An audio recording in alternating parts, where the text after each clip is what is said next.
So hello friends, hello everyone. आज हम अपने टॉपिक को कैरी फॉरवर्ड करेंगे जिसका नाम था माइक्रो ऑर्गेनिज्म। हमने अपने रिसेंट लेक्चर में पढ़ा कि एक्चुअली माइक्रो ऑर्गेनिजम्स होते क्या हैं। जिस लेक्चर में हमने डील किया था माइक्रो ऑर्गेनिजम्स की प्रॉपर्टी के साथ कि क्या प्रॉपर्टीज़ माइक्रो ऑर्गेनिजम्स के पास होती हैं।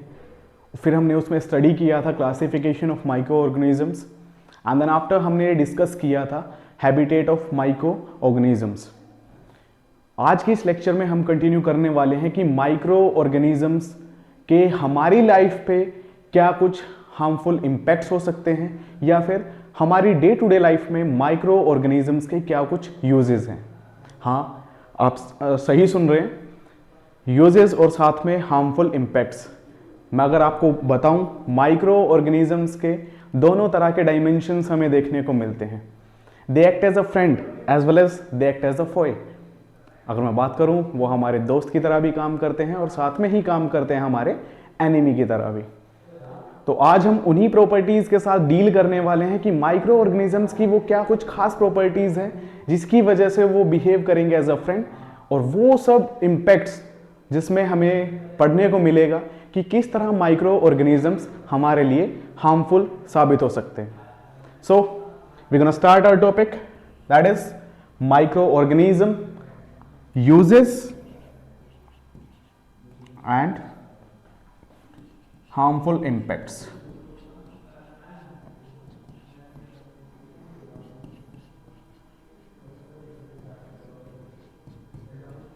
Uses and harmful impacts of microorganism।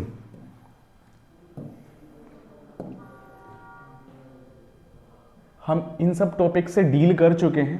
Now we can start upcoming part of this particular topic, that is microorganism. If I talk about the uses of microorganism, सबसे पहले हम पढ़ेंगे फ्रेंडली नेचर ऑफ माइक्रोऑर्गेनिज्म कि microorganism हमारी life में, हमारी surrounding में किस तरह से हमें हेल्प करता है या फिर क्या कुछ प्रॉपर्टीज उसके पास है जिसकी वजह से वो एक्ट करता है as a friend. So we can start with the uses of micro organism. क्या कुछ यूज माइक्रो ऑर्गेनिज्म के हो सकते हैं। If I talk about the uses of micro organism, there are multiple uses of micro organisms. Micro organisms के हमारे day to day life में बहुत सारे यूजेस हैं। अगर मैं बात करूं, हमारे सिंगल डे में भी रोज कहीं ना कहीं किसी ना किसी रूप में माइक्रो ऑर्गेनिज्म अपना योगदान दे रहे हैं। वो कहीं ना कहीं अपना रोल प्ले करते हैं हमारी डे टू डे लाइफ में। सो हम स्टार्ट करते हैं, that is the use of micro organisms. तो इस ग्रुप को हमने कैटेगराइज किया है कुछ फर्दर ग्रुप्स के अंदर। If I talk about the basic use of micro organism, that is house hold and commercial use. मतलब वो प्रॉपर्टी माइक्रो ऑर्गेनिजम्स की जिसमें हमें देखने को मिलता है कि किस तरह माइक्रो ऑर्गेनिज्म यूज होते हैं हमारे हाउस होल्ड फंक्शंस के दौरान। हमारे घरों में किस तरह से माइक्रो ऑर्गेनिजम्स को यूज किया जाता है, उनकी क्या खास प्रॉपर्टी है, किस तरह से वो हमारे डे टू डे लाइफ में अपना रोल प्ले करते हैं।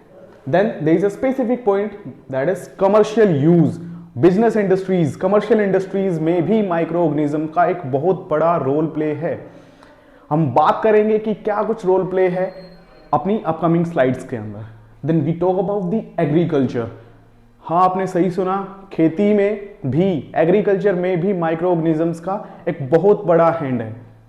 इफ आई टॉक अबाउट, हमने बचपन से सुना है कि माइक्रो ऑर्गेनिजम्स जो होते हैं वो एग्रीकल्चर में कहीं ना कहीं माइक्रो ऑर्गेनिजम्स की वजह से बीमारियां फैलती हैं, फंगस रस्ट कोज करती है वीट के अंदर, bacterias and further viruses and all, वो क्या करते हैं कहीं ना कहीं फूड क्रॉप को बर्बाद करने का काम करते हैं। If I talk about the positive side of the micro organism uses and agriculture, तो एग्रीकल्चर में भी माइक्रो ऑर्गेनिजम्स की एक पॉजिटिव साइड है जिसके बारे में हम बात करेंगे अभी।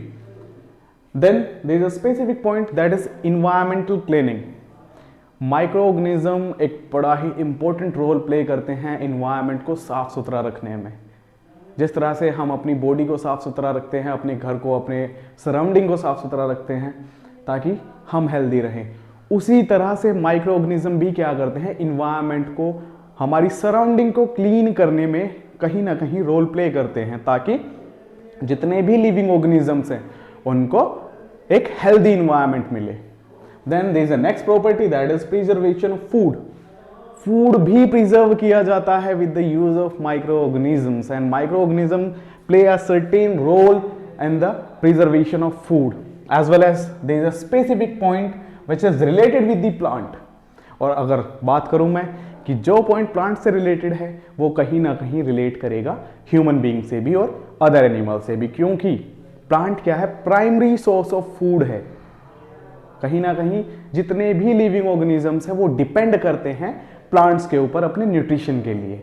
तो अगर ये कहीं ना कहीं प्लांट्स को हेल्प कर रहे हैं तो अल्टीमेटली वो फायदा किसे पहुंच रहे हैं, हम लोग को, हमारे सराउंडिंग में रहने वाले सभी के सभी लिविंग ऑर्गेनिजम्स को। अगर मैं बात करूं हाउस होल्ड से कि हाउस होल्ड में क्या कुछ यूजेस हैं माइक्रो ऑर्गेनिजम्स के, there are certain uses. If I talk about, अगर मैं बात करूं कि क्या माइक्रो ऑर्गेनिज्म का क्या स्पेसिफिक यूज है हाउस होल्ड्स में, डे टू डे लाइफ में, एक स्पेसिफिक पॉइंट आता है यहां से निकल के, that is making of curd. क्या किसका बनना, दही की फॉर्मेशन होना, है ना, कर्ड की फॉर्मेशन।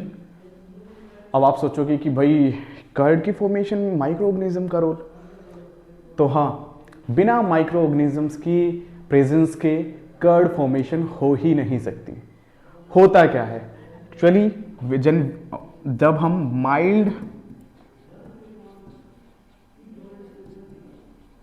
हीटेड मिल्क के अंदर ऐड करते हैं कर्ड को, दैट इज सच लाइक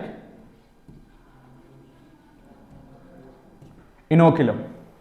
आपने देखा होगा जब मम्मी दही बनाती हैं घर में, तो आपने देखा होगा वो रात को जब दूध को गर्म करके उसके अंदर थोड़ी सी दही डाल के छोड़ देते हैं, तो वो एक्चुअली है क्या, दैट इज द इनोकुलम। वो एक इनिशिएटिव एक्शन परफॉर्म करने वाली है दही के जमने में। उस कर्ड के अंदर एक्चुअली होता क्या है, उसके अंदर होता है एक स्पेसिफिक बैक्टीरिया जिसका नाम है लैक्टोबैसिलस। क्या नाम है जिसका, lactobacillus. This is the main bacteria which play a specific role in the formation of, in the making of curd. Actually दही के अंदर, उस कर्ड के अंदर कौन प्रेजेंट होता है, ये एक बैक्टीरिया प्रेजेंट होता है।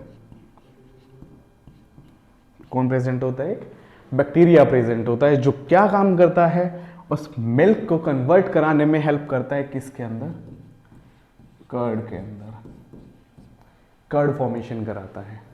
ये लैक्टोबैसिलस बैक्टीरिया ही उस प्रोसेस के दौरान एक प्रोमिनेंट रोल प्ले करता है। ओके, तो मैंने बताया लैक्टोबैसिलस क्या है, एक बैक्टीरिया है। और हमने क्या पढ़ा था, क्लासिफिकेशन ऑफ माइक्रो ऑर्गेनिजम्स में जो एक सबसे प्रोमिनेंट ग्रुप पढ़ा था जिसका नाम था बैक्टीरिया। तो आप देख रहे हैं कि किस तरह से डेली यूज होने वाली आइटम्स के अंदर भी माइक्रो ऑर्गेनिजम्स अपना रोल प्ले करते हैं। As well as if I talk about the cheese formation,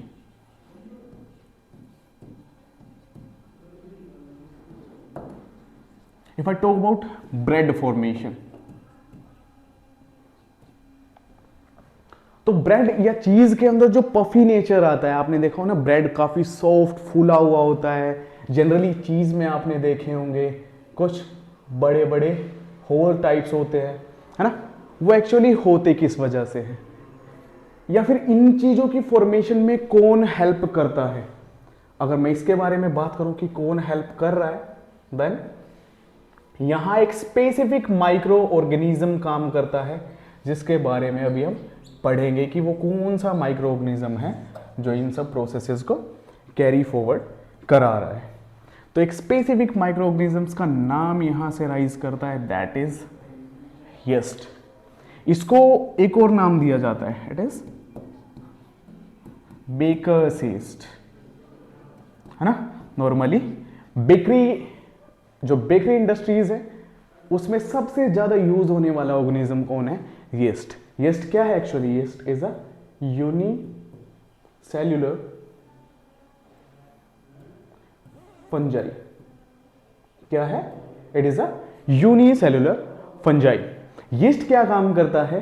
चीज फॉर्मेशन एंड ब्रेड फॉर्मेशन में जो पफी नेचर होता है, जो एक सॉफ्ट उनकी कन्फर्मेशन होती है, उसको मेंटेन करने में हेल्प करता है। यीस्ट एक्चुअली करता है क्या है? ये प्रोड्यूस करता है CO2, it is a carbon dioxide.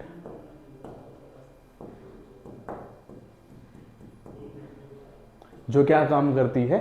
जो जाके इन होल्स को क्रिएट कर, ये एक्चुअली उस मटेरियल के अंदर इकट्ठा हो जाती है, जिसकी वजह से वो पफी नेचर आता है किसी भी प्रोडक्ट के अंदर। तो अल्टीमेटली कौन काम कर रहा है? यीस्ट काम कर रहा है। यीस्ट भी है क्या? It is a unicellular fungi. और हमने क्या पढ़ा था? फंगाई क्या है? We consider fungi as a group of micro organism. तो कहीं ना कहीं आप देख रहे हैं कि माइक्रो ऑर्गेनिजम्स का रोल होता है कहाँ? डे टू डे लाइफ के अंदर। इफ आई टॉक अबाउट, आपने देखा होगा when we prepare dhokla and much more dishes, हमने देखा है कि उसको बनाने से पहले उसका जो आटा वगैरह है उसको काफ़ी अच्छे से उसको मिक्स करके उसको एक तरह से गूंद के रख दिया जाता है कुछ टाइम के लिए, है ना। अगर उसमें डाला जाता है थोड़ा सा बेकर्स यीस्ट, ठीक है। वो यीस्ट क्या करता है? उसके अंदर किसकी फॉर्मेशन कराता है? दैट इज CO2 के फॉर्मेशन कराता है, जिसकी वजह से वो फूलना स्टार्ट हो जाता है, एक पफी अपीयरेंस उसके अंदर आ जाती है, सॉफ्ट नेचर हो जाता है, ठीक है। तो ये कुछ बेसिक प्रॉपर्टीज होती हैं माइक्रो ऑर्गेनिजम्स की, किस तरह से वो हमारी डे टू डे लाइफ में हमारा काम कर रहे हैं। Okay, next if I talk about the commercial uses of micro organism, किसकी बात करूं मैं? The commercial uses of micro organism. अभी तक हमने पढ़ा था कि हाउस होल्ड यूजेस में माइक्रो ऑर्गेनिज्म काम कर रहे हैं। Now we gonna talk about commercial uses.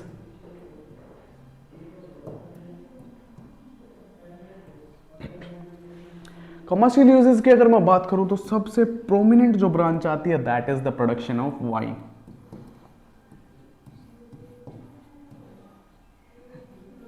Beer, है ना, या फिर विनेगर प्रोडक्शन।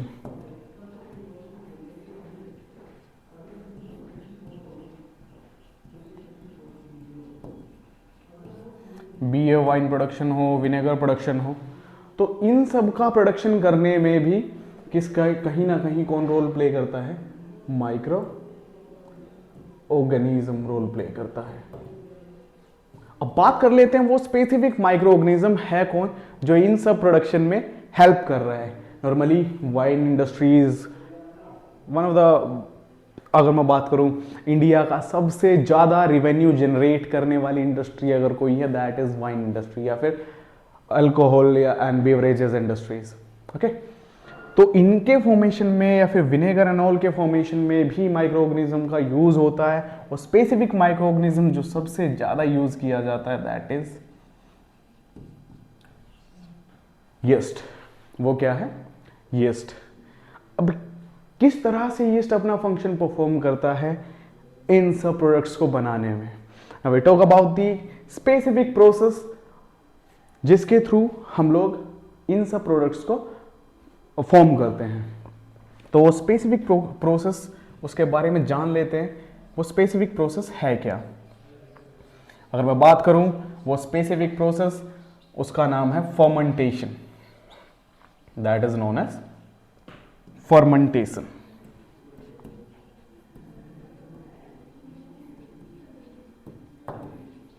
कौन है वो?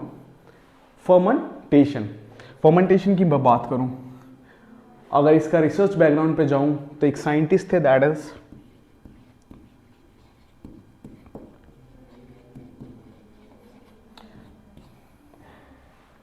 Louis Pasteur. साइंटिस्ट कौन थे? Louis Pasteur. 1857 में, जिस दौरान हमारे भारत में क्रांति चल रही थी, उस दौरान इन साइंटिस्ट ने एक प्रोसेस को स्टडी किया और उसके बारे में बताया दुनिया को कि एक स्पेसिफिक प्रोसेस होती है फर्मेंटेशन, जिसकी हेल्प से आज beer production, wine production and all industries के अंदर किया जा रहा है। एक्चुअली फर्मेंटेशन है क्या? फर्मेंटेशन प्रोसेस के लिए जो सबसे स्पेसिफिक चीज होती है that is the anaerobic environment,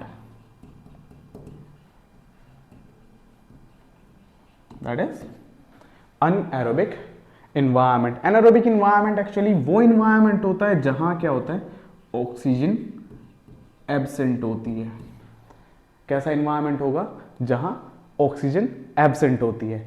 अगर मैं बात करूं कि वो environment, for example the environment in which we are surviving, जहां एयर के अंदर ऑक्सीजन प्रेजेंट है, उसको क्या बोलेंगे? That is the aerobic one,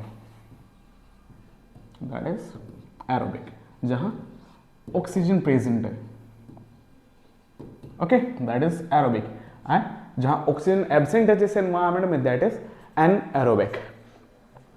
anaerobic condition चाहिए होती है फर्मेंटेशन प्रोसेस के दौरान। फर्मेंटेशन प्रोसेस में एक्चुअली होता क्या है? फर्मेंटेशन प्रोसेस में क्या होता है, यीस्ट क्या करती है, शुगर मॉलिक्यूल्स को डाइजेस्ट करना स्टार्ट करती है, तोड़ना स्टार्ट करती है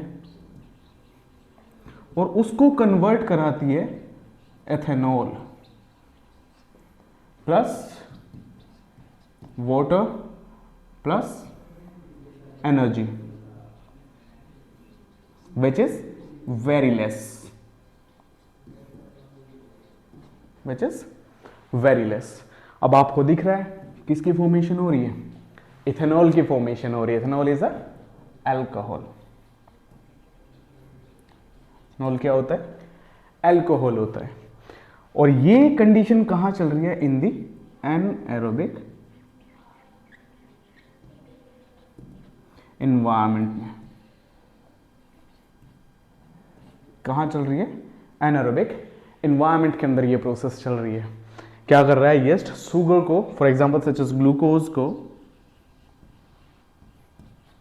कन्वर्ट कराता है इथेनॉल में, मतलब कि उसको पार्शियली डाइजेस्ट करता है और डाइजेस्ट करने के बाद उससे जो बाय प्रोडक्ट मिलता है हमें, वो क्या मिलता है? इथेनॉल मिलता है, दैट इज अ अल्कोहल। साथ में there is slightly a specific molecule also, that is water, और कुछ एनर्जी रिलीज होती है but in very less amount. तो ये प्रोसेस होती है फर्मेंटेशन की। वो फर्मेंटेशन को परफॉर्म करने की सबसे बेस्ट कैपेबिलिटी किसके पास है? That is yeast. And yeast is a fungus. Yeast क्या है? एक फंगस है। And a specific nature of the yeast that it is a unicellular fungus. ये कैसी फंगस है? यूनिसेलुलर फंगस है। ओके, तो ये प्रोसेस चलती है फर्मेंटेशन के दौरान, जिसके दौरान क्या होता है? शुगर मॉलिक्यूल डाइजेस्ट करके वो बनाती है इथेनॉल। बेसिक सा एक्सपेरिमेंट अब अगर आपको करना है तो आप लोग क्या करें, अगर आपको देखना है कि एक्चुअली चल क्या रहा है, then you can have a glass of water, और इस ग्लास ऑफ वाटर में आप क्या करें? थोड़ा शुगर डाल दें। ठीक है, शुगर डालने के बाद इसमें थोड़ा सा डाल दें आप यीस्ट, और इसको रख दे करीब करीब 4 to 5 आवर्स, 4 से 5 घंटे के लिए इसको अनडिस्टर्ब्ड एरिया में रखते हैं। ओके, देन आप जब इसको थोड़ी देर बाद, ये 5 या 6 घंटे बाद जब आप इसको स्मेल करेंगे तो आपको इसके अंदर से एक पंजेंट सी स्मेल आनी स्टार्ट होगी। एक्चुअली वो स्मेल किसकी है? That is the smell of ethanol. वो किसकी स्मेल होगी? इथेनॉल की स्मेल होगी। मतलब कि फंगस ने क्या किया, यीस्ट ने क्या किया, अपना काम स्टार्ट कर दिया है। अब वो शुगर को तोड़ के उससे क्या बनाने वाला है? इथेनॉल बनाने वाला है। ओके, तो ये एक बेसिक फर्मेंटेशन प्रोसेस चलती है, यीस्ट की हेल्प से की जाती है, जिसकी वजह से आज इतनी बड़ी इंडस्ट्री खड़ी हो रखी है। That is the wine industry, alcohol industry, ये सब इन्वायरमेंट, विनेगर इसके थ्रू प्रोड्यूस किया जा रहा है। ये प्रोसेस आज से नहीं, काफ़ी पहले से चली आ रही है ना। नॉर्मली हमारे जो एंसेस्टर्स थे वो क्या करते थे? वो प्रोडक्शन करते थे अल्कोहल या विनेगर का। वो क्या करते थे? फ्रूट जूस लेते थे, फॉर एग्जांपल ग्रेप्स का जूस, एप्पल का जूस, वीट का एक लिक्विड, है ना, barley, any other source, it can be sugar cane. उसको क्या करते थे? वो इकट्ठा करके किसी एक पर्टिकुलर बीकर या बर्तन में रख के उसको कुछ टाइम के लिए ढक के उसको रख दिया जाता था, है ना। और उसके अंदर फिर प्रोसेस चलती थी फर्मेंटेशन की, जिसकी वजह से फॉर्मेशन होती थी इथेनॉल या फिर विनेगर वगैरह प्रोड्यूस करवाते थे। ठीक है, तो ये कमर्शियल यूज हुआ किसी भी पर्टिकुलर माइक्रो ऑर्गेनिज्म का। ओके, ये आपके सामने पूरा स्लाइड में यही कंटेंट लिखा हुआ है। Yeast is an ingredient that is widely used in the production of alcohol, wine and vinegar, and the process which is acting behind this particular production work, that is fermentation. Okay, now we talk about the medicinal use, है ना। Medicinal use के बारे में अगर मैं बात करूं,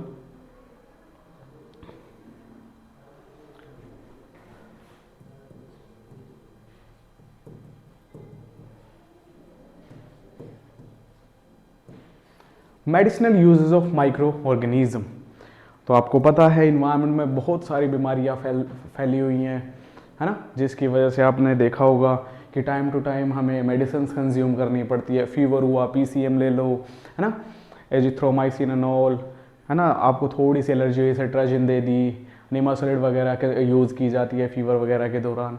तो ऐसी बहुत सारी आपने दवाइयाँ सुनी होंगी, है ना, ओफ्लोक्सासिन, ये वगैरह आँखों में अगर जलन हो रखी है तो ओफ्लोक्सासिन डाल लो।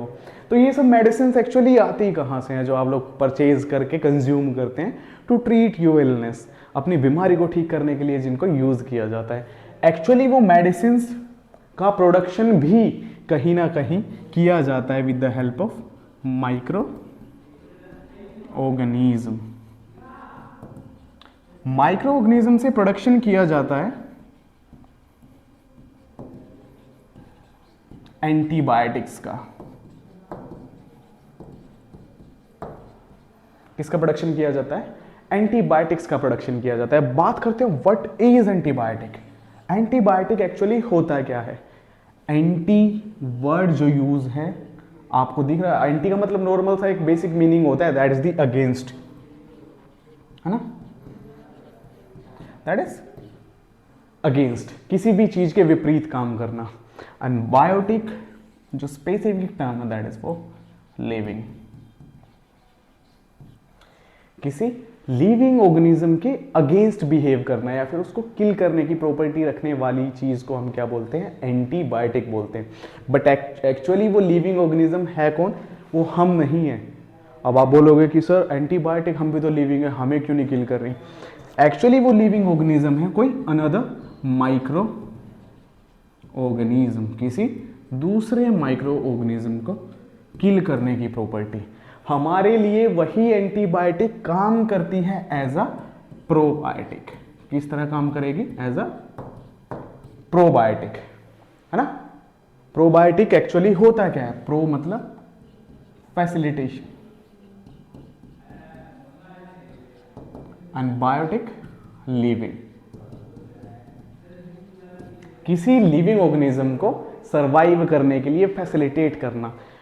जो मेडिसिन, जो चीज माइक्रो ऑर्गेनिज्म के लिए एंटीबायोटिक है, उनको किल कर रही है, वो हमारे लिए किस तरह से काम करेंगे? एज अ प्रोबायोटिक काम करेंगे, हमें किल नहीं करेंगे।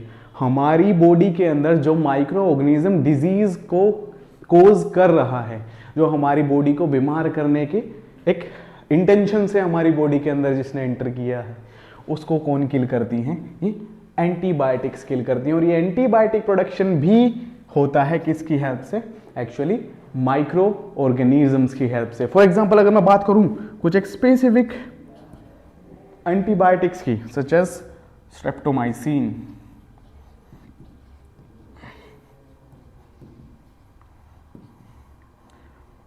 ओफ्लोक्सासिन, है ना, और अगर मैं बात करूं कैनामाइसिन,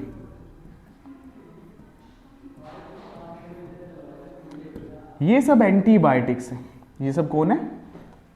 एक तरह से these are all antibiotics. Antibiotics किसके लिए हैं? For the micro organism. ये माइक्रो ऑर्गेनिजम्स के लिए एंटीबायोटिक है, इनको किल करेंगे, ना कि हमें। और हमें क्या करती हैं? सर्वाइव करने में हेल्प कराती है। उन माइक्रो ऑर्गेनिज्म, जो माइक्रो ऑर्गेनिज्म हमारी बॉडी के अंदर एंट्री जिसने ली है, उसकी इंटेंशन क्या है? हमें बीमार करने की। Then we can go for the medicinal treatment, हम मेडिसिन लेते हैं और वो मेडिसिन क्या करती हैं, हमारी बॉडी के अंदर जाती हैं और उन माइक्रो ऑर्गेनिजम्स को किल करने का काम करती हैं। और अल्टीमेट प्रोडक्शन कहाँ से हो रहा है, from the micro organism. Okay, if I move forward, अगर मैं नेक्स्ट मूव करूं तो इस स्लाइड के अंदर मैंने पूरा डाटा वही दिया हुआ है कि what is the medicinal use of micro organisms. इसमें लिखा हुआ है the source widely used as medicine, generally these are antibiotic medicine that stop और kill the disease causing agent. वो मेडिसिन जो डिजीज कॉजिंग एजेंट को रोकने या किल करने का काम करती हैं। ओके, ये स्पेसिफिक कुछ एग्जांपल्स हैं, for example streptomycin, erythromycin, azithromycin, ये सब एंटीबायोटिक्स हैं। Okay, now we're going to talk about the specific field in which microorganisms are prominently used। और वो स्पेसिफिक फील्ड कौन है, वो है वैक्सीन। वैक्सीन आपने सुना होगा टर्म, है ना। If I talk about vaccine,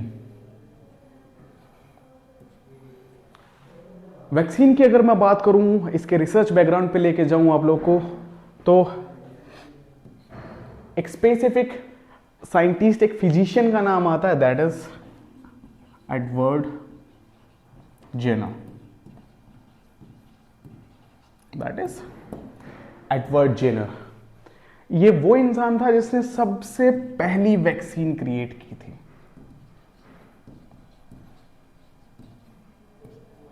ठीक है, और वो वैक्सीन किस बीमारी के लिए बनाई थी, दैट इज स्मॉल पॉक्स। ठीक है, जैसे चिकन पॉक्स वगैरह होता है जिसमें इंटेंस फीवर होता है, कुछ वैसे सी ही एक प्रॉपर्टी होती है स्मॉल पॉक्स के पास भी, जिसकी वजह से इंटेंस फीवर, बॉडी के अंदर थकान, फटीग जिसको बोलते हैं, है ना, loss of appetite and all, ये सब प्रॉपर्टीज इस बीमारी के अंदर होती हैं जो सिम्टम्स हमें किसी ऑर्गेनिज्म में देखने को मिलते थे मैंने वर्ड यूज़ किया। अब ये बीमारी कंप्लीटली रेडिकेट कर दी गई है, बिल्कुल पूरी तरह से ख़त्म कर दी गई है with the use of these vaccines. Okay, अब मैं बात करता हूं कि भाई कैसे। एक्चुअली एडवर्ड जेनर ने क्या देखा, इन्होंने देखा कि ये बीमारी इनके सराउंडिंग में काफ़ी ज़्यादा फैल रही थी, बट इन्होंने एक बात ऑब्जर्व की। इन्होंने देखा कि जिस इंसान को या फिर जिन पर्सन्स को एक बीमारी थी, दैट इज काउपॉक्स। काउपॉक्स जिस इंसान को पहले हो रखी थी डिजीज, उसको स्मॉल पॉक्स इम्पैक्ट या फिर उसको एक तरह से नुकसान नहीं पहुंचा पा रही थी। बट काउपॉक्स एक माइल्ड डिजीज थी। कैसी डिजीज थी, जिसका इम्पैक्ट कम था। इसका इम्पैक्ट कम था। जिस इंसान को ये काउपॉक्स नाम की डिजीज होगी, उसको स्मॉल पॉक्स इम्पैक्ट नहीं कर पा रही है, तो इन्होंने क्या किया, इस काउपॉक्स के जो स्पेसिफिक माइक्रो ऑर्गेनिज्म था जो काउपॉक्स को कोज कर रहा था, उस माइक्रो ऑर्गेनिज्म को हेल्दी पर्सन के अंदर इंजेक्ट कर दिया। क्या कर दिया, उस हेल्दी पर्सन के अंदर इंजेक्ट कर दिया। उसने देखा कि अब इस हेल्दी पर्सन को स्मॉल पॉक्स इंपैक्ट नहीं कर पा रही है, इसको डिजीज कोज नहीं कर पा रहा है वो माइक्रो ऑर्गेनिज्म जो स्मॉल पॉक्स फैला रहा था। तो कहीं ना कहीं वो हेल्दी पर्सन क्या हो गया, उस स्मॉल पॉक्स के लिए रेजिस्टेंस हो गया। अब उस ऑर्गेनिज्म को, उस हेल्दी पर्सन को वो स्मॉल पॉक्स इंपैक्ट नहीं करेगा। एक्चुअली इसके पीछे जो मैकेनिज्म चलता है उसको डिस्कस कर लेते हैं हम कि ऐसी क्या बात है कि एक बीमारी होने की वजह से दूसरी बीमारी इंसान को नहीं हो रही है। तो इसके पीछे जो सबसे स्पेसिफिक फंक्शन चलता है,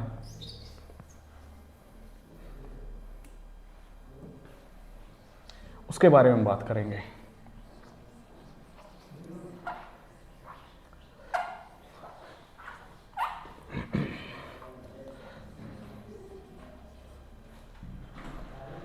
वैक्सीन के बारे में अगर मैं बात करूं तो वैक्सीन की खास बात क्या होती है, वैक्सीन एक्चुअली होता क्या है, it is a biological substance which helps any person to resist against a particular disease.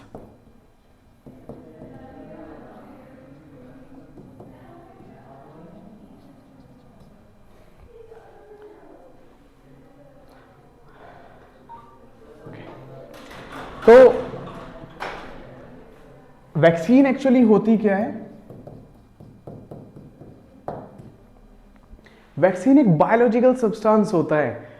वो सब्सटेंस क्या करता है, किसी भी पर्सन के अंदर किसी बीमारी को रोकने का काम करता है। फॉर एग्जांपल अगर मैं बात करूं, एक्चुअली है क्या, अभी आपने एक रिसेंटली एक पेंडेमिक से हम लोग सभी उभर के आए हैं, दैट इज कोविड, है ना, जो एक्चुअली हो किसकी वजह से रही थी? कोरोना वायरस की वजह से।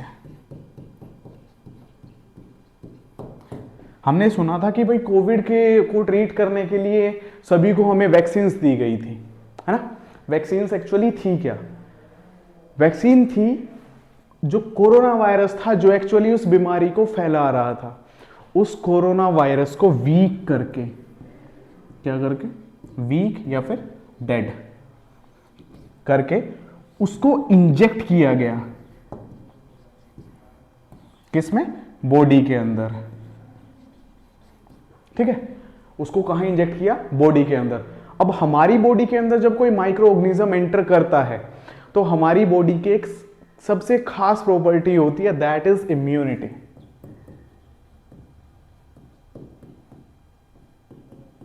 इम्यूनिटी क्या होती है? It is a property to fight against diseases. एक ऐसी प्रॉपर्टी होती है कि किसी बीमारी के अगेंस्ट लड़ने की क्षमता को इम्यूनिटी बोलते हैं। हमारी बॉडी के अंदर इम्यून सिस्टम होता है। जब हमारी बॉडी में कोई माइक्रो ऑर्गेनिज्म एंटर करता है तो उस दौरान क्या होता है, हमारा इम्यून सिस्टम उस वायरस को मारने के लिए, किल करने के लिए और हमारी बॉडी को प्रोटेक्ट करने के लिए हमारी बॉडी के अंदर किसकी फॉर्मेशन करवाता है? एंटी बॉडीज की फॉर्मेशन करवाता है। ये एंटीबॉडी क्या करती हैं? उस पर्टिकुलर वायरस या फिर किसी भी डिजीज कोजिंग ऑर्गेनिज्म को क्या करेंगी? किल करने का काम करेंगे। जैसे ही वायरस किल होगा हमारी बॉडी क्या हो जाएगी? सेफ हो जाएगी, हेल्दी हो जाएगी, ठीक है। तो मैंने बताया वैक्सीन एक्चुअली होती क्या है। Vaccine is a biological substance, और वो बायोलॉजिकल सब्सटेंस है कौन?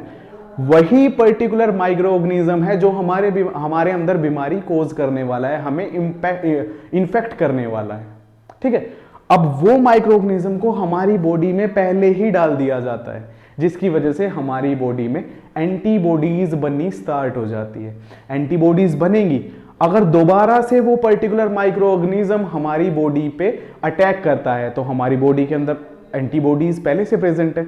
जैसे ही वो हमारी बॉडी के अंदर एंटर करेगा, हमारी एंटीबॉडीज जाएंगी, उसको चारों तरफ से घेरेंगी और बुरी तरह से मार पीट करके खत्म कर देंगे उसको, ठीक है। उसके सर्वाइवल को मतलब एक तरह से दी एंड लगा देंगे उस पर। वो ग्रो ही नहीं कर पाएगा, ग्रो नहीं हुआ तो अल्टीमेटली हमारी बॉडी क्या हो जाएगी? सेफ हो जाएगी, ठीक है। तो कुछ इसी मैकेनिज्म के ऊपर क्या की जाती है? वैक्सीन तैयार की जाती है ना। वैक्सीन तैयार करते कैसे हैं? वो माइक्रो ऑर्गेनिज्म जो बीमारी फैलाने वाला है उसको पहले ही बॉडी के अंदर इंजेक्ट कर दिया जाता है, ठीक है, जिसकी वजह से एंटीबॉडी बनेंगी और हमारी बॉडी सेफ हो जाएगी। याद होगा आप लोग को कि बचपन में हमें कुछ इंजेक्शंस दिए जाते थे when we are in early childhood stages, ठीक है। उस प्रोसेस को हमने नाम दिया था, दैट इज इम्यूनाइजेशन। क्या था वो? इम्यूनाइजेशन। हमारी बॉडी के अंदर इम्यून सिस्टम को एक्टिव करने वाली प्रोसेस। हमें इंजेक्शंस दिए जाते थे, फॉर एग्जांपल बीसीजी,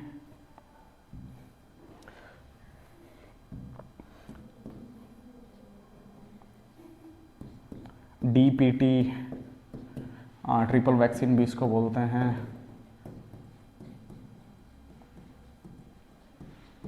ठीक है। For example if I talk about tetanus, toxoid, है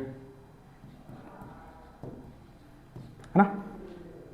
ये कुछ बेसिक इंजेक्शंस हैं या फिर वैक्सीन्स एक्चुअली जिनको बोलेंगे, जो बचपन में हमें हमारी बॉडी के अंदर हमें मतलब एक तरह से हमारी बॉडी में इंजेक्ट किया गया है इन पर्टिकुलर वायरसेस को एंड बैक्टीरियाज वट जो भी ये माइक्रो ऑर्गेनिज्म जिस तरह की बीमारी फैला रहे हैं, इनको पहले ही बचपन में ही हमारी बॉडी के अंदर इंजेक्ट कर दिया गया। और अगर बात करूं such as chicken pox, hepatitis, है ना, ये कुछ डिजीज होती हैं, इनके इंजेक्शंस को, इनको कोज करने वाले माइक्रो ऑर्गेनिजम्स को हमारी बॉडी के अंदर पहले ही इंजेक्ट कर दिया जाता है एक वीक फॉर्म में।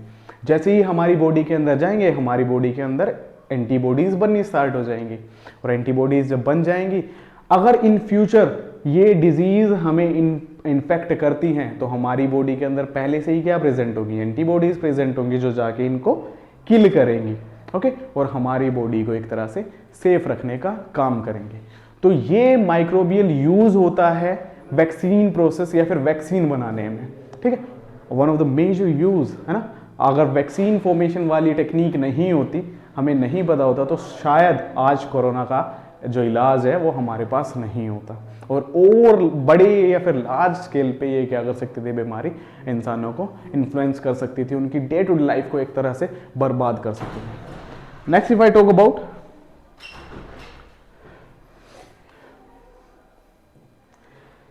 Increasing soil fertility. Soil fertility को इंक्रीज करने में भी कहीं ना कहीं कौन रोल प्ले करते हैं, माइक्रो ऑर्गेनिजम्स रोल प्ले करते हैं। इफ आई टॉक अबाउट कि माइक्रो ऑर्गेनिजम्स ऐसा कैसे करते हैं, तो कुछ एक बैक्टीरियाज होते हैं सच एज राइजोबियम।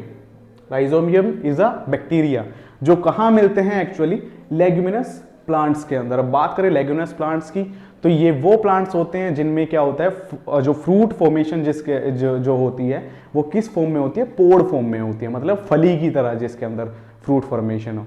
जैसे आपने पीप देखी होगी, हाँ, मटर के अंदर जो फली लगती है, ऐसी आपने बीन्स देखे होंगे, हाँ, सीरियल्स, दाल वगैरह, वो सब प्लांट जिनके अंदर फली की फॉर्म में या फिर पोड की फॉर्म में किसकी फॉर्मेशन हो, फ्रूट की फॉर्मेशन, है ना, पोड्स की फॉर्मेशन जिसके अंदर हो, उन सबको हम क्या बोलते हैं, लेग्यूमिनस प्लांट बोलते हैं। उनकी रूट के अंदर कुछ स्पेसिफिक माइक्रो ऑर्गेनिजम्स प्रेजेंट होते हैं सच एज बैक्टीरिया, और वो बैक्टीरिया कौन है स्पेसिफिकली, दैट इज राइजोबियम। अब ये क्या करते हैं एक्चुअली, मैं आपको बताऊं, हमारे इन्वायरमेंट में अप्रोक्सीमेट 78% नाइट्रोजन है। इतनी लार्ज अमाउंट में नाइट्रोजन होने के बावजूद प्लांट इसको डायरेक्टली यूटिलाइज नहीं कर पाते हैं। और नाइट्रोजन सबसे इंपॉर्टेंट सोर्स होता है प्रोटीन फॉर्मेशन के लिए और जेनेटिक मटेरियल, डीएनए, आरएनए वगैरह बनाने के लिए। अगर यही नहीं होगा किसी प्लांट या फिर किसी एनिमल के पास, तो अल्टीमेटली ना तो प्रोटीन बनने वाला है, ना जेनेटिक मटेरियल बनने वाला है, और हम इसको यूज भी नहीं कर, या सॉरी प्लांट इसको यूज भी नहीं कर सकते डायरेक्टली। तो इसको यूजेबल फॉर्म में कौन कन्वर्ट करता है, ये पर्टिकुलर बैक्टीरियाज करते हैं। और अगर मैं एग्जांपल लूं इसका पर्टिकुलर कुछ सच एज नोस्टोक, एनाबीना, है ना, जैसे अभी हमने पढ़ा राइजोबियम, सब करते क्या है, नाइट्रोजन को कन्वर्ट करते हैं यूजेबल फॉर्म में और उसको मिक्स कर देते हैं सोयल के अंदर, मिट्टी के अंदर, है ना। यूजेबल फॉर्म कौन कौन सी है, such as nitrate, such as ammonia, ठीक है। तो ये वो फॉर्म है जिस फॉर्म में नाइट्रोजन को यूज कर सकते हैं प्लांट। तो ये पर्टिकुलर माइक्रो ऑर्गेनिजम्स क्या करेंगे, ये क्या करते हैं, उस नाइट्रोजन को कन्वर्ट करते हैं एक यूजेबल फॉर्म के अंदर, और वो यूजेबल फॉर्म है नाइट्रेट एंड अमोनिया, और उसको मिक्सअप कर देंगे सोयल के अंदर। उसको मिक्सअप करने के बाद अब क्या होगा, सोयल से प्लांट उसको एब्जॉर्ब करेंगे, यूटिलाइज करेंगे अपनी ग्रोथ में, प्रोटीन फॉर्मेशन में, जेनेटिक मटेरियल फॉर्मेशन में। और उन प्लांट से फिर हम उसको कैसे, हम जब प्लांट से कुछ food such as fruits and all, जब हम कंज्यूम करते हैं तो वहाँ से वो प्लांट से वो नाइट्रोजन सोर्स हमारी बॉडी में भी जाता है, जहाँ फिर से वो क्या करेगा, प्रोटीन फॉर्मेशन में हेल्प करेगा, है ना, डीएनए वगैरह बनाने में हेल्प करने वाला है। तो कुछ इस तरह से माइक्रो ऑर्गेनिज्म क्या करते हैं, सॉइल की फर्टिलिटी को इंक्रीज करते हैं। ठीक है, तो ये एक खास प्रॉपर्टी माइक्रो ऑर्गेनिज्म की होती है। Next if I talk about the cleaning of environment, environment को साफ सुथरा रखने में किस तरह से माइक्रो ऑर्गेनिज्म रोल प्ले करते हैं। तो माइक्रो ऑर्गेनिज्म एक्चुअली क्या करते हैं, माइक्रो ऑर्गेनिजम्स के पास एक प्रॉपर्टी होती है दैट इज डिकम्पोजिशन। डिकम्पोजिशन का मतलब होता है, if I talk about, there is a large tree, एक बड़ा सा पेड़ था, है ना, इसकी एज हो गई, ये क्या हो गया, एक तरह से डेड हो गया, डेड हो गया, टूट के जमीन पे पड़ गया भाई। ठीक है, अब ये पड़ा है, कैसे मतलब इसको डिकम्पोज किया जाए, है ना। तो अर्थ ने एक मैकेनिज्म डेवलप किया है, तो जो ये डेड एंड डी के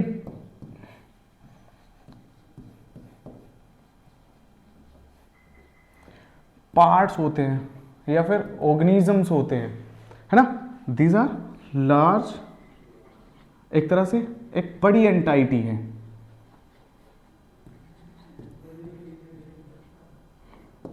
एक तरह से क्या है, ये एक बहुत बड़ी एंटाइटी है। इनको किस तरह से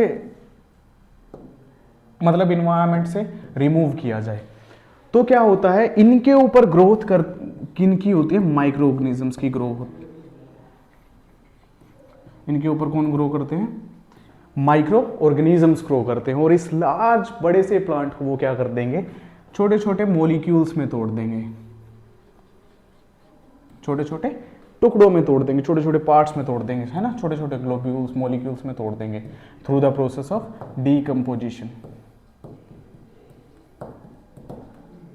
through the process of decomposition, है ना। और वो जो छोटे छोटे मॉलिक्यूल्स में इन्होंने तोड़ा था वो जाके मिक्सअप हो जाता है सोइल के अंदर एज अ मैन्योर, एक खाद के तौर पे, है ना, एक ऑर्गेनिक खाद की तरह, मैन्योर की तरह।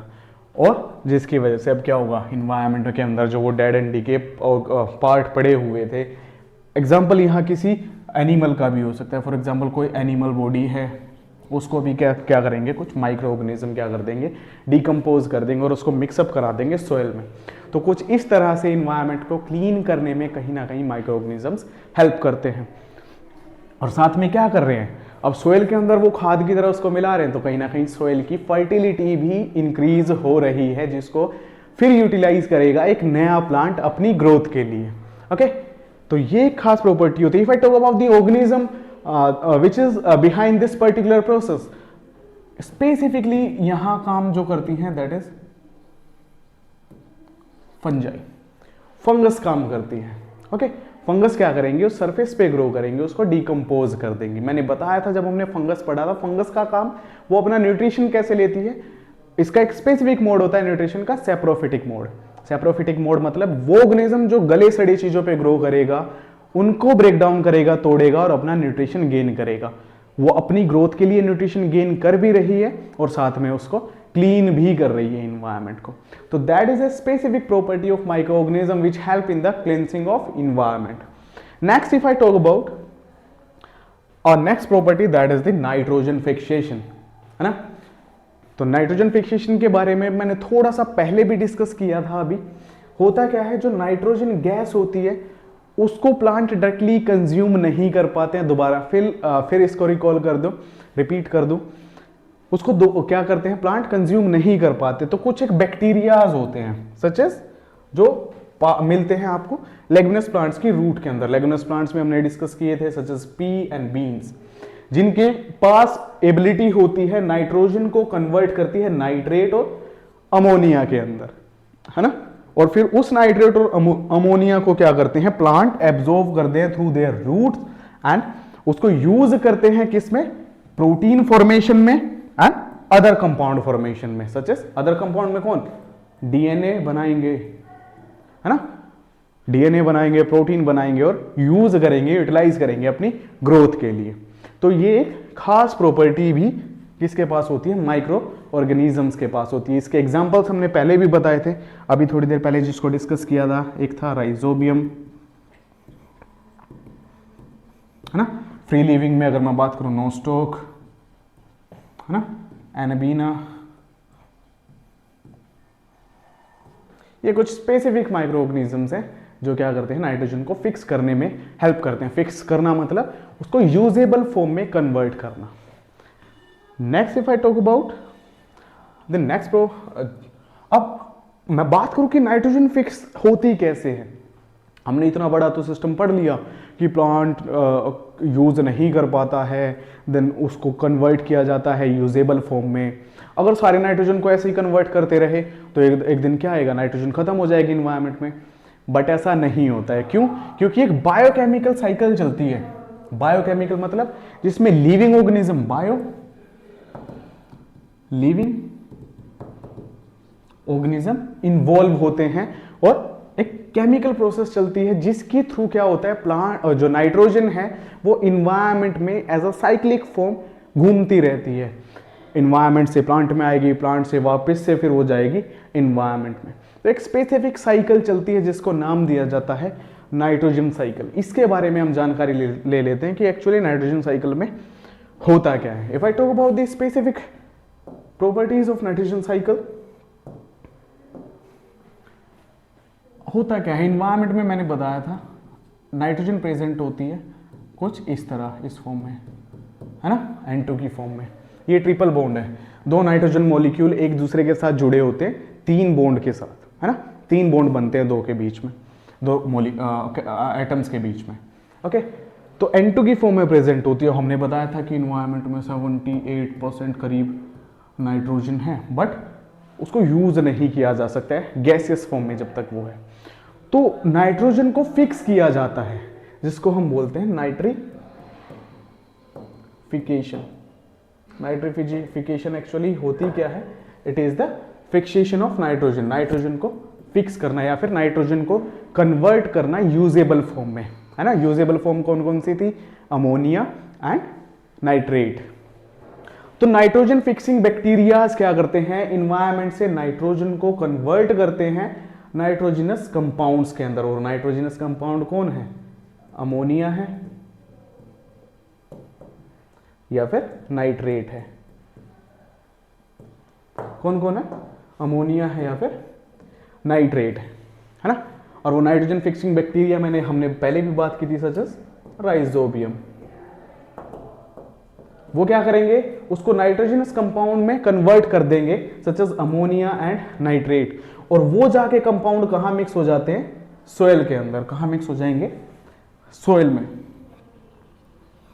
ठीक है, सोयल से अब उसको कौन अपटेक करेगा, प्लांट अपटेक करेंगे और उसको यूज करेंगे अपने प्रोडक्ट्स बनाने में। और उन प्लांट्स को अब कौन खाता है, एनिमल्स खाते हैं। तो वो नाइट्रोजन कहां चली जाएगी, एनिमल्स के अंदर। तो आप देख रहे हैं 1 बाय 1 पास होती जा रही है। गैस से बने नाइट्रोजनस कंपाउंड्स जिसमें अमोनिया एंड ऑल, फिर वो सोइल में मिक्स हुई, वहां से ली प्लांट्स ने, प्लांट से एनिमल्स ने। जब ये प्लांट और एनिमल खत्म हो जाते हैं, डिग्रेड हो जाते हैं, डेड हो जाते हैं, तो फिर क्या होता है, वो नाइट्रोजनस वेस्ट को वापस से सोइल में मिला दिया जाता है by the process of decomposition. किस प्रोसेस से प्रोसेस चलती है, दैट इज डीकंपोजिशन। अभी हमने बात की थी ना, प्लांट को डीकंपोज करके उसको छोटे छोटे मॉलिक्यूल्स में तोड़ दिया जाता है, फिर वो सोइल में मिक्स हो जाते हैं ना। तो डीकंपोज होगा वो जो प्रोडक्ट, जैसे एनिमल का वेस्ट हो गया है, फिर एनिमल खुद मरने के बाद डिकम्पोज होके वापस से कहाँ चला जाएगा, सोइल में। और सोइल से फिर नए प्लांट उसको अपटेक करेंगे, फिर एनिमल, और ये साइकिल एक तरह से चलती रहेगी। अब क्या होता है, अब इन्वायरमेंट के अंदर भी क्या करना पड़ता है, एयर के अंदर भी क्या करना है, नाइट्रोजन के कंटेंट को या फिर नाइट्रोजन की कंसंट्रेशन को मेंटेन करना है ताकि नाइट्रोजन कंपाउंड खत्म ना हो। तो उस दौरान क्या होता है, कुछ एक नाइट्रोजन क्या होती है, वापस से कन्वर्ट हो जाती है नाइट्रोजन गैस में। कुछ एक नाइट्रोजन कंपाउंड, ठीक है, जैसे अमोनिया एंड नाइट्रेट, वापस से क्या बनाएंगे, नाइट्रोजन गैस बनाएंगे, जो जाके एयर में मिक्सअप हो जाएगी, एटमॉस्फेयर के अंदर चली जाएगी। अब उस प्रोसेस को क्या बोलते हैं, उस प्रोसेस को हम बोलते हैं डीनाइट्रिफिकेशन। और ये डीनाइट्रिफिकेशन भी किसकी वजह से होता है, बिकॉज ऑफ माइक्रो ऑर्गेनिज्म। अगर मैं बात करूं एक specific bacteria, that is पैराकोकस डीनाइट्रिफिकेंस।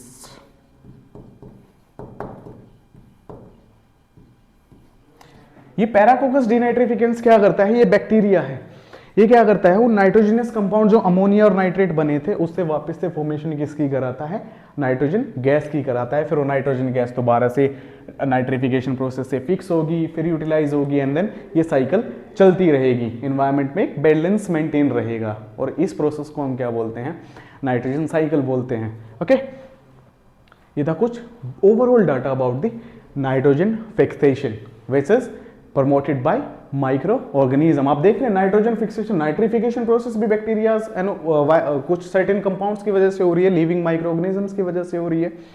Decomposition में भी माइक्रो ऑर्गेनिज्म इन्वॉल्व है such as fungus and all.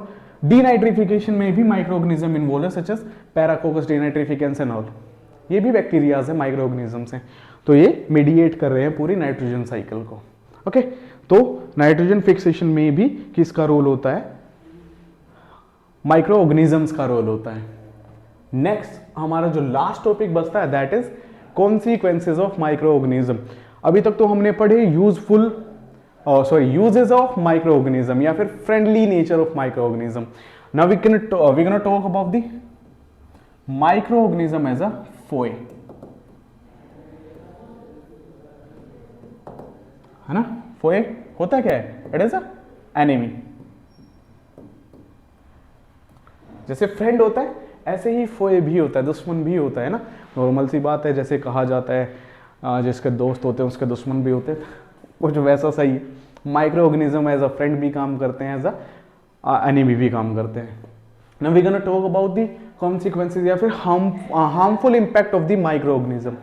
तो सबसे पहले जो सबसे बड़ा जो हार्मफुल इम्पैक्ट जो माइक्रो ऑर्गेनिज्म शो करते हैं दैट इज डिजीज, है ना, बीमारियां फैलाते हैं।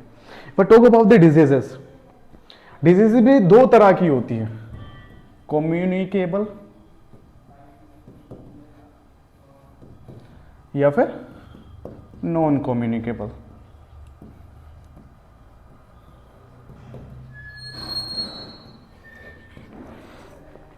कौन कौन सी है, communicable and the non communicable diseases. Communicable diseases वो डिजीजेस होती हैं जो नॉर्मली एक इन्फेक्टेड पर्सन से दूसरे इन्फेक्टेड पर्सन के पास पहुंचती है bye the mean of either air के थ्रू फैलेंगी, वाटर के थ्रू या फिर फिजिकल कांटेक्ट।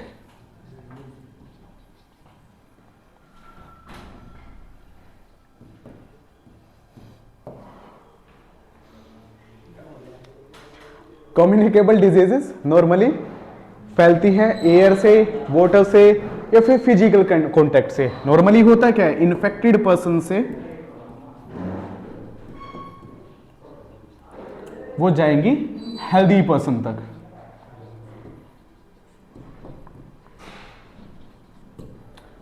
यही नहीं, एक्चुअली ये डिजीजेस और भी तरीके से फैलती हैं by the mean of insects. कैसे फैलेंगी, by the mean of insects. अब बात करते भाई इंसेक्ट्स के थ्रू कैसे बीमारियां फैल रही हैं। आपने एक बीमारी सुनी होगी मलेरिया। मलेरिया इंसेक्ट के थ्रू, मलेरिया को जो ऑर्गेनिज्म कोज करता है उसका नाम है प्लाज्मोडियम। क्या नाम है उसका, प्लाज्मोडियम, है ना। Plasmodium is a protozoa. क्या है ये, प्रोटोजोआ है, ठीक है, जो मलेरिया कोज करता है। मलेरिया फैलता कैसे है, एक्चुअली प्लाज्मोडियम किसके थ्रू फैलता है, ये फैलता है मॉस्किटोज के थ्रू, है ना, मच्छर। वो specific mosquito that is Anopheles. कौन है वो मॉस्किटो, एनाफ्लीज। ये वो मॉस्किटो है जो क्या करता है, प्लाज्मोडियम को कैरी करता है एक पर्सन से दूसरे पर्सन पे। For example I am infected with bacteria, मेरी बॉडी के अंदर प्लाज्मोडियम है ना। मेरे ऊपर जब कोई आके मॉस्किटो मेरे को काटेगा तो वो मेरे ब्लड से उस मॉस्किटो के अंदर चला जाएगा।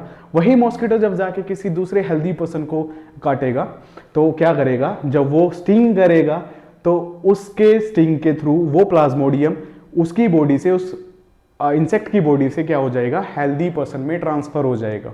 तो एक तरह से वो इंसेक्ट किसकी तरह काम करते हैं, कैरियर की तरह काम करते हैं। कैरियर मतलब ये बोलेगा प्लाज्मोडियम को, भाई चिंता मत कर, तेरे को बीमारी फैलानी है, कोई दिक्कत वाली बात नहीं, चल फिर नहीं सकता, कोई दिक्कत वाली बात नहीं, मैं बैठा हूँ, तेरा भाई बैठा है। ये क्या करेगा, कैरियर है एक तरह से, अपने पास लेगा प्लाज्मोडियम को और उसको लेके घूमेगा इधर उधर, इसको काट उसको काट, सब जगह बीमारियां फैलाएगा। ठीक है, तो कहीं ना कहीं ये कम्युनिकेबल डिजीज कैसे कैसे फैल सकते हैं, एयर से, वाटर से, फिजिकल कॉन्टेक्ट नॉर्मली, जैसे अगर मैं बात करूं फंगल इन्फेक्शंस की, फंगस की वजह से होने वाले इन्फेक्शन सच एज जो दांत वगैरह हो जाते हैं ना, रैशेज वगैरह हो जाते हैं because of the fungus, ringworm की वजह से।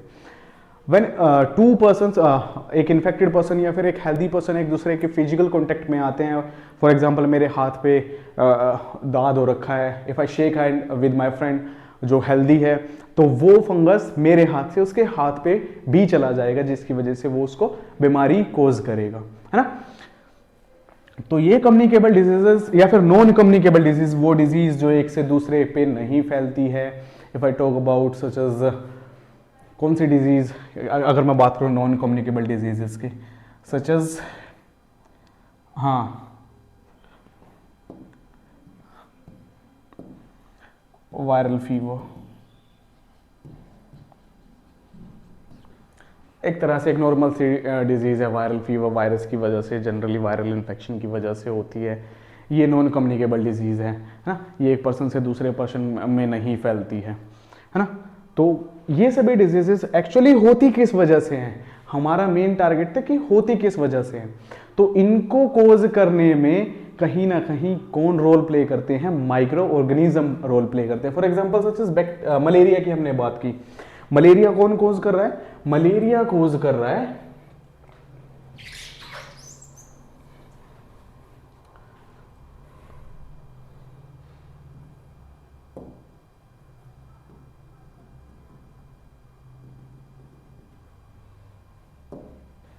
Malaria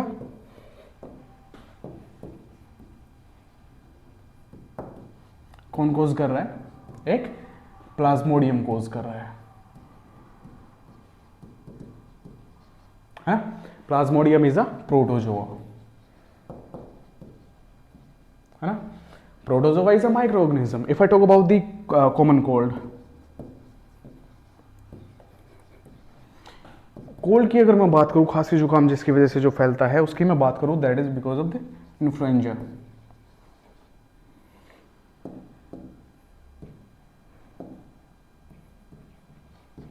virus, dengue, that is because of virus. ये भी किस वजह से फैलता है, वायरस की वजह से फैलता है। तो कहीं ना कहीं डिजीज कोज करने में भी किसका रोल होता है, वायरस का रोल होता है। और सॉरी, हाँ, वायरस नहीं, स्पेसिफिकली बैक्टीरियाज भी होंगे, माइक्रो ऑर्गेनिजम्स भी होंगे। For example such as fungal infections, जैसे रैसेज होना और allergy, skin allergy basically because of fungus, है ना। तो कहीं ना कहीं ये डिजीज कोजिंग ऑर्गेनिज्म भी हो सकते हैं, माइक्रो ऑर्गेनिज्म, है ना। तो ये सब डाटा यहाँ पे लिखा हुआ है जो नॉर्मली डिजीज कोज करते हैं। फॉर एग्जांपल अभी जैसे हमने बात की थी कोविड-19, that is also because of the virus. वो भी किस वजह से फैलता है, वायरस की वजह से फैलता है। Such as plague, chicken pox, tuberculosis, common cold, ये सभी वो डिजीज है जो कहीं ना कहीं माइक्रो ऑर्गेनिज्म कोज करते हैं। नेक्स्ट अगर हम बात करें तो एनिमल्स में भी माइक्रो ऑर्गेनिज्म डिजीज कोज करते हैं। If I talk about the foot and mouth diseases, normally animals के अंदर देखने को मिलती है, such as cows and buffaloes and all. होता किस वजह से है, because of the close contact of animals. जब एनिमल्स एक दूसरे के कॉन्टेक्ट में आते हैं, तो मैंने बताया था कुछ कम्युनिकेबल डिजीजेज हैं जो फैलती हैं एक हेल्दी ऑर्गेनिज्म से एक अनहेल्दी ऑर्गेनिज्म से एक हेल्दी ऑर्गेनिज्म में, है ना। तो ये भी कुछ ऐसी ही डिजीज है, होती किस वजह से, बिकॉज ऑफ द वायरस, है ना। If I talk about anthrax, anthrax में बेसिकली क्या होता है, जो रेस्पिरेटरी सिस्टम है उसको इन्फेक्ट करती है, सांस लेने में तकलीफ होना, हेडेक एंड ऑल, फैलती किस वजह से, बिकॉज ऑफ बैक्टीरिया। तो कहीं ना कहीं वायरस, बैक्टीरिया, फंगस, ये सब क्या कर रही है, डिजीज कोज करने में एक प्रोमिनेंट रोल प्ले करती हैं, जो कहीं ना कहीं किसी भी लिविंग ऑर्गेनिज्म के लिए नुकसानदायक हो सकता है, डेंजरस हो सकता है। Next if I talk about कि भाई ओनली एनिमल्स में ही नहीं होगी डिजीजेस, प्लांट में भी डिजीज कोज करते हैं माइक्रो ऑर्गेनिजम्स। भाई हमें इन्फेक्ट नहीं करेंगे, छोड़ा उन्होंने प्लांट को भी नहीं है ना। और प्लांट क्या है, अल्टीमेटली हमारे लिए एनर्जी सोर्स है। हम न्यूट्रिशन कहाँ से लेते हैं, प्लांट से ही तो लेते हैं। इफ आई टॉक अबाउट कि प्लांट में कैसे वो बीमारियां फैलाएंगे, जैसे मैं बात करूं प्लांट्स की, पोटैटो के अंदर राइस, वीट, शुगर केन, इनमें करते क्या है, इनको इन्फेक्ट करके इनके अंदर क्या करते हैं, इनकी क्वालिटी को रिड्यूस कर देते हैं। फॉर एग्जाम्पल शुगर केन के अंदर अच्छा शुगर नहीं होगा, है वीट ग्रेन्स का नंबर कम होगा, है ना, क्वालिटी और साथ में क्वांटिटी दोनों को इम्पैक्ट करते हैं। नॉर्मली जो क्रॉप की यील्ड होती है, जितना प्रोडक्शन उसको देना होता है उतना वो नहीं दे पाती है because of the disease causing micro organism.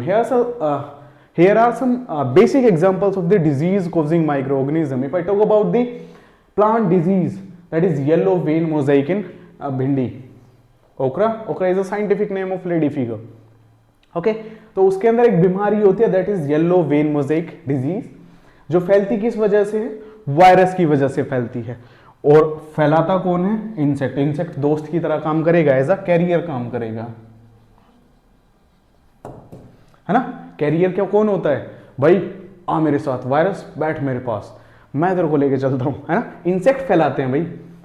कोज कौन करता है बीमारी, एक्चुअली कर कौन रहा है, वायरस, और फैलाने में हेल्प कौन कर रहे हैं, इंसेक्ट हेल्प कर रहे हैं। और अगर मैं बात करूं जैसे सिट्रस कैंसर है, कौन फैला रहा है, बैक्टीरिया, है ना। और किसके थ्रू फैल रहा है, एयर के थ्रू। बैक्टीरिया एयर में होंगे, यहां से जाएंगे दूसरे फील्ड में, वहां इनको अगर जैसे सिट्रस की अगर मैं बात करूं, नींबू हो गए आपका, नींबू, ऑरेंज, है ना, ये सब जो फ्रूट्स होते हैं इनमें डिजीज कोज करेगा। Such as rust of wheat, गेहूं के ऊपर आपने देखा होगा लीफ के ऊपर ना एक पाउडरी फॉर्मेशन हो जाता है, एक पाउडर सा बनना स्टार्ट हो जाता है, जिसकी वजह से लीफ डैमेज होना स्टार्ट हो जाता है और प्लांट की ग्रोथ भी कम हो जाती है। किसकी वजह से होती है, फंगस की वजह से होती है ना। और वो फंगस फैलती कैसे है, एयर के थ्रू या फिर सीड की फॉर्म में फैलती है, एक प्लांट से दूसरे प्लांट पे चला जाएगा एयर के थ्रू, ठीक है। तो ये माइक्रो ऑर्गेनिजम्स एनिमल्स को भी इंपैक्ट करते हैं, प्लांट्स को भी इन्फेक्ट करते हैं, तो कहीं ना कहीं नेचर में एक अनबैलेंस बनाने का भी काम करते हैं। Next and last if I talk about the food poisoning, सबसे प्रोमिनेंट। आप लोग मार्केट में जाते हैं, आपने देखा होगा, अरे क्या मजेदार गोलगप्पे हैं भाई, आपने देखा गोलगप्पे की जो स्टॉल है उसके ऊपर ऐसे मक्खियां बिन आ रही हैं, है ना, इंसेक्ट मच्छर वगैरह वहाँ घूम रहे हैं, आप बड़े मजे से चाव से खा रहे हैं, है ना। ये आप लोग बिल्कुल नोटिस नहीं करते हैं कि वो जो मक्खिया या इंसेक्ट उसके ऊपर बैठा है वो कितनी बीमारियां अपने साथ लेके घूम रहा है, किस तरह से वो कैरियर भी हो सकता है डिजीज का। आपको अगर मैं बताऊं, अगर मैं बात करूं हाउस फ्लाइज, है ना, हाउस फ्लाइज बाय चांस यहां कोई गार्बेज पड़ा है, कूड़ा करकट पड़ा है, हाउस फ्लाइज उसके ऊपर आएंगी, बैठ जाएंगी, है ना। बैठेंगी तो अल्टीमेटली क्या होगा, उनके जो पैर हैं उसके ऊपर क्या होगा, गार्बेज से डस्ट लगेगा, और डस्ट में क्या हो सकता है, कोई माइक्रो ऑर्गेनिज्म हो सकता है। वही हाउस फ्लाई आपने घर में कोई बहुत अच्छा, घर में नहीं सॉरी, घर में तो साफ सुथरा रखते ही होंगे, मार्केट में किसी स्टॉल के ऊपर कोई, जैसे for example if I talk about, यहाँ वो रखा है भाई कुछ खाने का प्रोडक्ट, है ना, वही हाउस फ्लाई आके बैठ जाएंगी इसके ऊपर भी, कुछ इस तरह से, है ना। नाम तो सुना ही होगा, आई एम हाउस फ्लाई, ऐसा इसके ऊपर बैठेंगी तो इसके जो पैरों पे वो गार्बेज लगा था उसके अंदर जो माइक्रो ऑर्गेनिजम्स थे वो कहाँ चले जाएंगे, अल्टीमेटली उस फूड के अंदर चले जाएंगे, जिसकी वजह से फूड के अंदर किसका प्रोडक्शन होना स्टार्ट हो जाएगा, मे बी वो यहाँ क्या करवा सकते हैं, toxins. Toxins are the harmful compounds such as, if I talk about toxin एक पॉइजनस कंपाउंड होता है जो किसी भी चीज़ को डैमेज करने में या फिर हमें अनहेल्दी बनाने के लिए काफ़ी होता है। तो वो टॉक्सिन भरे खाने को जब कोई इंसान या फिर जैसे हम लोग बड़े चाव से स्टॉल पे जाएंगे खाएंगे तो हमारे अंदर वो टॉक्सिन एंटर करेगा, जिसकी वजह से हमें क्या होगी, बीमारियां होंगी, है ना। बीमारियाँ होंगी जिसकी वजह से आपको देखने को मिलता है, एक स्पेसिफिक कंडीशन देखने को मिलती है, that is food poisoning. Food poisoning में क्या होता है, वोमिटिंग्स होनी स्टार्ट हो जाएंगी, नोजिया, रेडनेस ऑफ आइज, है ना, जिसकी वजह से लॉस ऑफ एपेटाइट, डिहाइड्रेशन, पानी की कमी हो जाएगी शरीर में। तो इतनी सीवियर भी हो सकती है कि they can even kill the consumer. वो क्या कर सकती है, कंज्यूमर को किल भी कर सकती हैं, इतनी फैटल कंडीशन भी बना सकती हैं। तो इसी वजह से बोला जाता है कि माइक्रो ऑर्गेनिज्म से बचा के रखा जाए, मतलब खाने को हमेशा एक साफ सुथरे इन्वायरमेंट में ढक के रखा जाए। ठीक है, अगर माइक्रो ऑर्गेनिज्म उसको कंटेमिनेट करेंगे, उसको गंदा करेंगे, तो अल्टीमेटली जायज़ सी बात है डिजीज जरूर होगी। तो आज के इस लेक्चर में हमने यूजेस ऑफ माइक्रो ऑर्गेनिजम्स पढ़ा, एज वेल एज वो प्रॉपर्टीज देखी जिन प्रॉपर्टीज की वजह से माइक्रो ऑर्गेनिज्म हमें नुकसान भी पहुंचा रहे हैं। तो आज के लिए इतना ही। ये क्लास 8 का जो चैप्टर था micro organism the friend and a foe, वो आज कंप्लीट होता है। Thank you so much, bye bye.